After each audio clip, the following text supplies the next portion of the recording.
Iowa City is fortunate to have a local musician that is passionate for music and creativity. Greg Thompson shares his musical journey next on OTP. And hello, Greg. How are you doing today? Very good. Good to hear from you. Yeah, it's good to have you on the podium. I'm really interested to talk to you. And so let's start at the beginning. You told me, first of all, you started playing trombone first. I think you mentioned in fourth grade. Tell us a little bit about that. Well, I think they picked me to play trombone because I was tall and I had long enough arms to reach all the positions that you need to reach. So that's how I got started, and it was a good choice. The trombone range matches my voice. It's a baritone, so it's worked out well for me. Getting an instrument with a slide, I think, helped develop my ear for staying in tune, because with trombone, of course, it's always a matter of listening. Right, Yeah. yes. And how long did you play the trombone for? I played trombone all through junior high and high school. It was probably the main thing I did in high school. I enjoyed it a lot. It seemed like I was fairly good at it, and we had a wonderful instructor, and we had a jazz band, we had a Dixieland band, of course, marching band, concert band, pep band, Right. all those things. And, We even played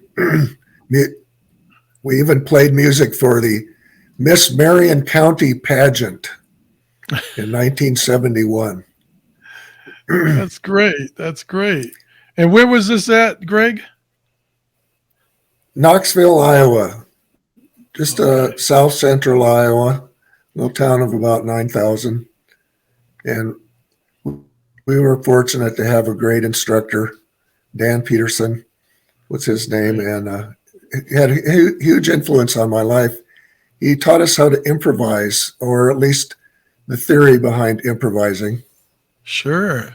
Do you think that influence at such an early age set a foundation for you as you moved into the different other type of music that you got into in your adult life? Sure, absolutely.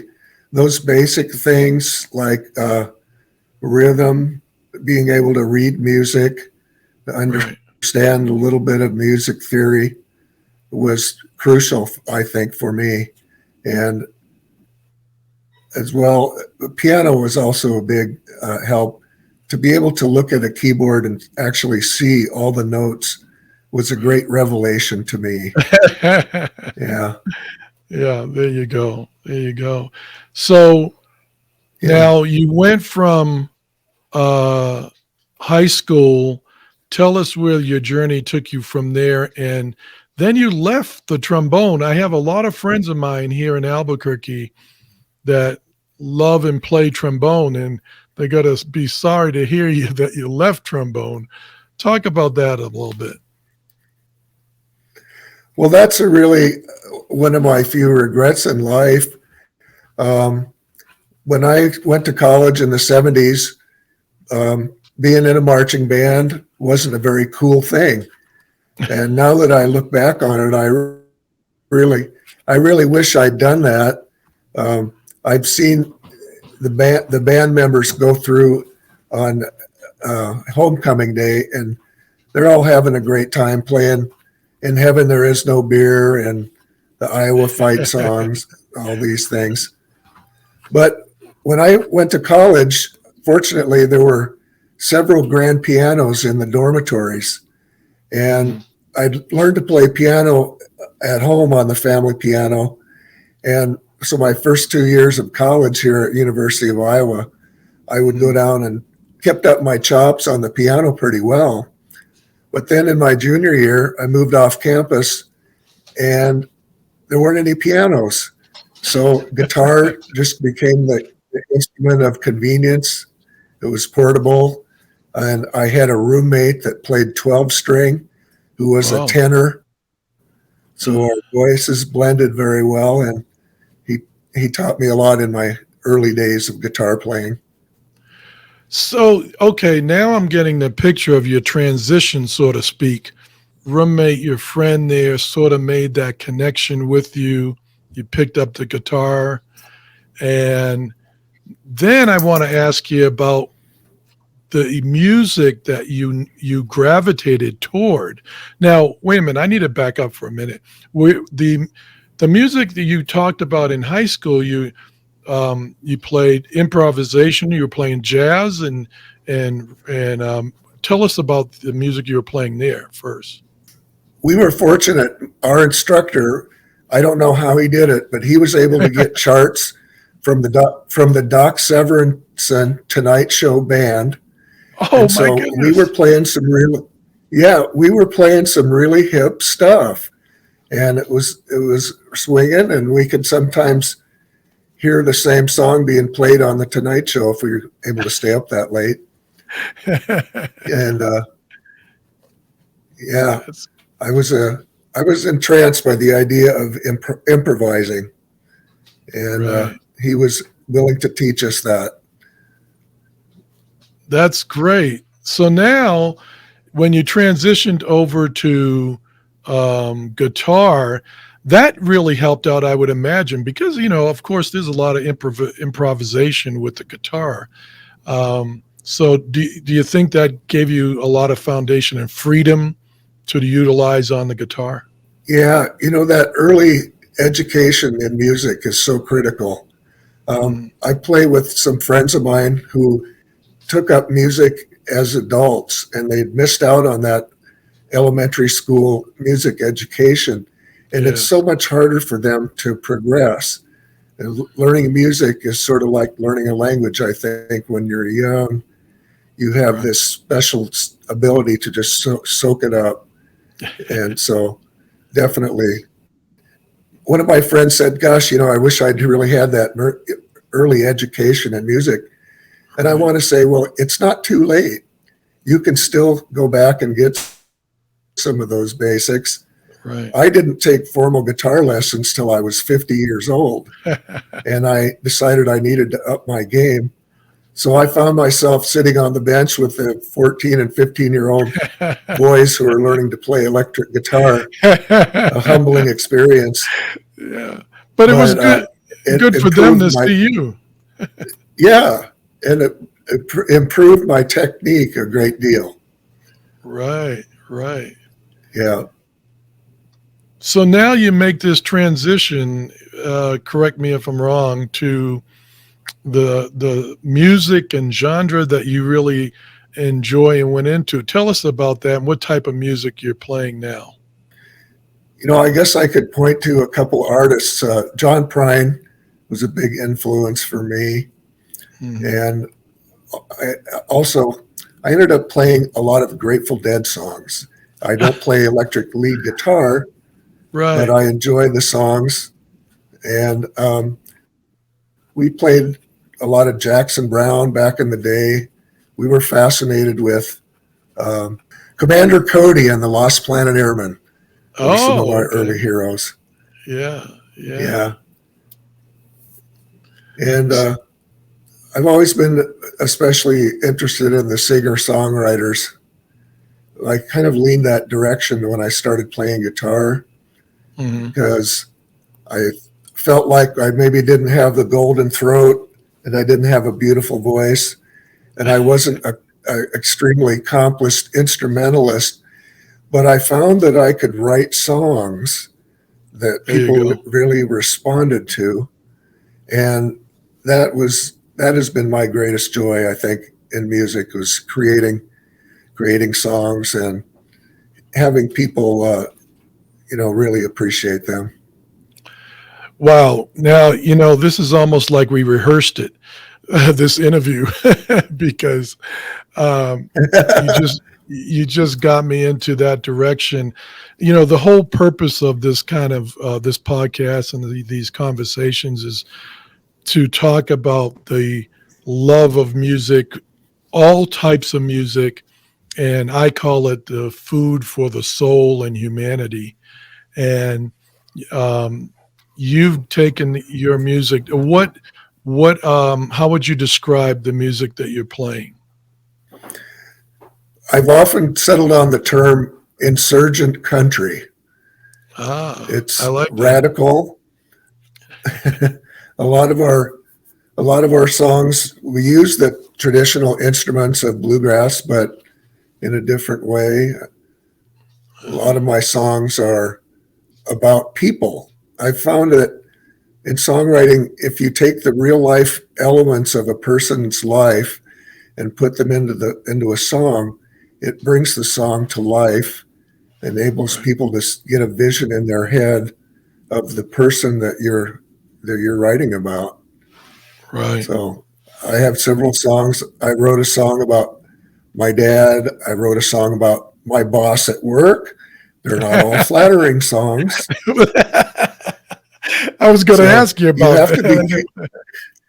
Yeah. Well, that song is called "Oh Bigot," so that gives you an idea what that's about.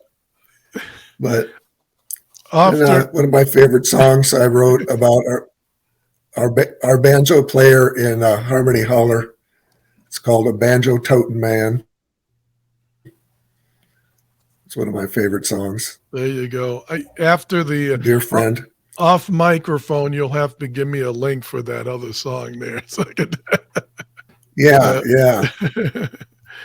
So, yeah, I wanted, before we listen to a clip of one of your songs, I wrote a little note here. When my mom passed away, I knew I was going to cry and be emotional. I'm originally from Boston, and we flew up to Massachusetts for her memorial. So anyway, I wrote a song on my sax, and I wanted to play it on my horn because I'm not a very good singer. But going back to the feelings, trying to make that connection of your music and to the people. And when I saw your clip, it really seems like you are very successful in doing that. And even though what I love about the music is that we have all these different flavors of music, and people will navigate to the genre and the type of music that is being given to them. So I love the way your audience responds. Talk a little bit more before we get into the clip about that connection that you try to make to the people with your creativity. Well, I try to sing about things that are common to everybody's life, like food. I have a lot of food songs. Yeah. Of course, love songs and satirical political songs. Have been a big staple of mine. Mm-hmm. I've learned that it's best if you're going to do political content, don't tie it to a politician's name, because when they die or get out of office, your song will be obsolete. So yeah. There try you to go for a more universal approach. Right. Okay. Well, let me play this this song you gave us here, and then I'll bring the volume down a little bit, and you can narrate over it for us. Well, I spent 20 years still in the ground. I spent 20 years smoking by the sea. I spent 20 years like the minute man to me. Oh, Lord, don't let me do it all of me. Well, started off with sipping on some whiskey. I ended up just drunk as hell on God. Tell us a little bit about that. That's a song that I would say is written in the style of mountain music, with a very rapid tempo, 3 chords, and a cloud of dust. That particular song is about whiskey, and it seems like alcohol is a common theme in mountain music. I love it. And so, yeah, I've been influenced by different schools of thought. About 15 years ago, I went to a songwriter's workshop, and we concentrated on the Nashville formula of popular music. And I tried that for a while, found that it wasn't really my style. Mhm. And so I got more into the political songs after that. Political music does not go over well commercially unless it's ultra patriotic. So, Right. I've heard, not that I ever really had the ability to make this choice, but I've heard it say, you can be an artist or you can make money. And I guess I'm an artist because I sure have never made any money. I'm proud of my songs and the things that they have to say. Sure, absolutely. You brought back a memory, a lesson I did in my music appreciation class of the civil rights movement, and how the of course the church music, but also folk music played a big role in the movement, and music in general played a big role in the civil rights movement as it was progressing. And you talked about the political Yeah. part there. So very fascinating there.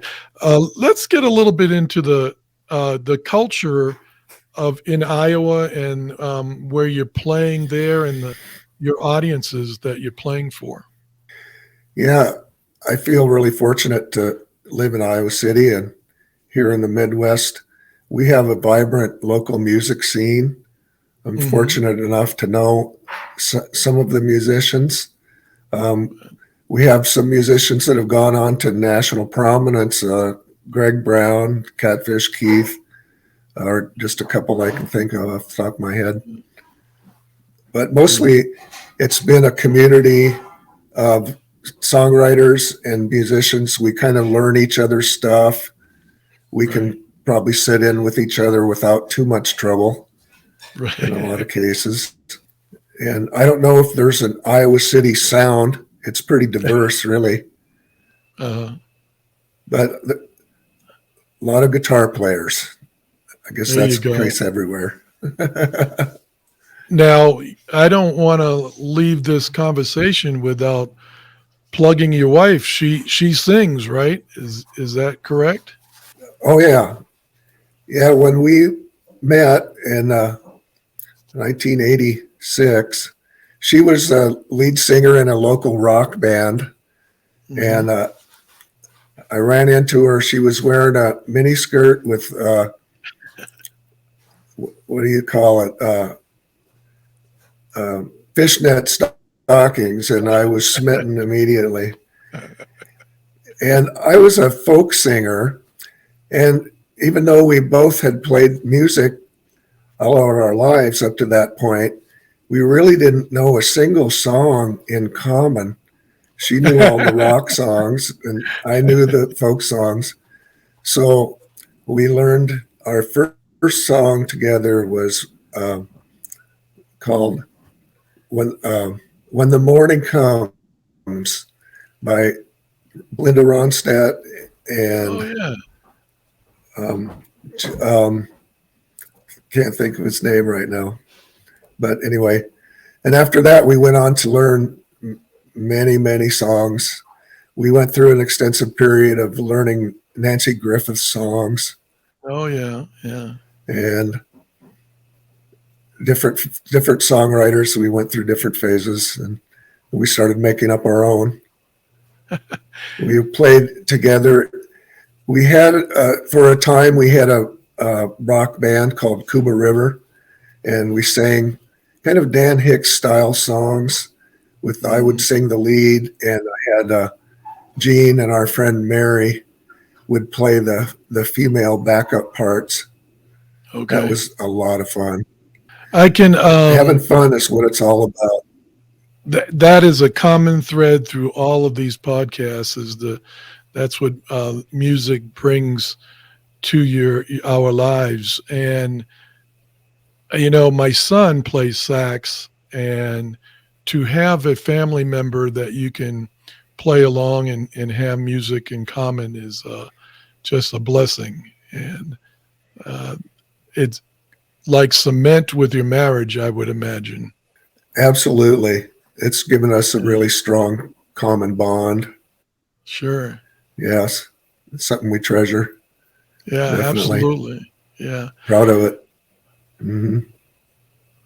Now, you mentioned this earlier about you had some friends that didn't have music earlier in their education in their life.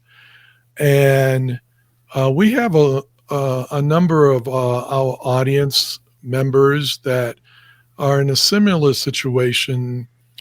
Talk to the audience about, the benefits of why, why should I pick up an instrument or get involved in music at a later time in my life? Well, if you're still alive, it's not too late. There you go. You know, my wife recently underwent a brain surgery, and in the rehabilitation process, they really stressed the role of music because they say music uses every part of the brain, and it's great therapy for recovering from the type of problem she had. Right. And I think music is essential to my well-being, Yes. and I kind of worry about people that don't have it. I think Yes. I'm glad to be able to provide some. Yeah, I'm glad to be able to provide some for them and encourage them to pick up a drum or beat on it. If nothing else. Yeah. Yeah. We talked about just listening, tapping a foot, dancing, moving, whatever you can do, get involved with the music. Yeah. One of my peak musical experiences, of course, since I'm a Deadhead, was at the Grateful Dead concert Uh, where everybody was dancing, and my friend asked me to write the song names on a piece of paper. And so for a few brief seconds, I had to be entirely still. And it was amazing to observe the maelstrom around me. Everybody just swaying to the music. It was unbelievable. Right. Unbelievable. Yeah, that's what does it. Now, did you have siblings or your folks were musicians? No, I had a great uncle who played guitar. I think where I picked up most of my music was from the car radio when I was a kid.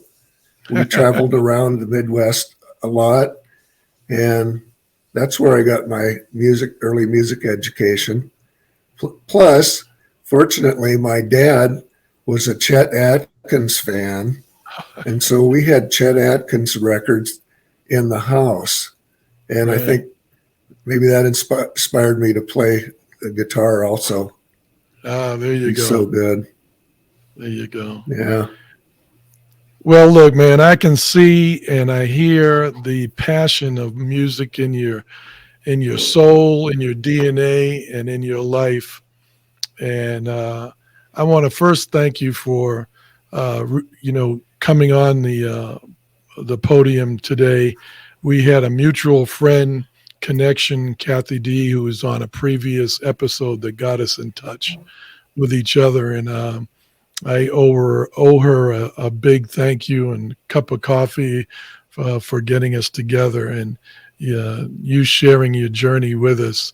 And thank you so much for taking the time. We're glad that your wife is recovering and still playing music. Absolutely. Thank you so much for having me on. It's been an interesting conversation. Absolutely. And we'll take this time, is there a place where our listeners can listen to more of your music on YouTube, or how can they get a chance outside of Iowa to listen to your music? If you go on YouTube and Google, or not Google, search for Harmony Holler, HOLLER. There's one of our performances on YouTube there. You can go through it. Okay, great. It's got the song that you played. Yep. All Sounds good. All right. Well, Greg, thanks so much. We appreciate it. And we want to thank our listeners so much for listening to the podcast and downloading it. You can find On the Podium, OTP, on Spotify, iTunes, or any of your favorite platforms. And we want to make sure that you go out there and continue to play all the right notes. You've been listening to The Podium. If you would like to be a guest on The Podium, email the show at onthepodium2@gmail.com. That's ONTHEPODIUM@gmail.com.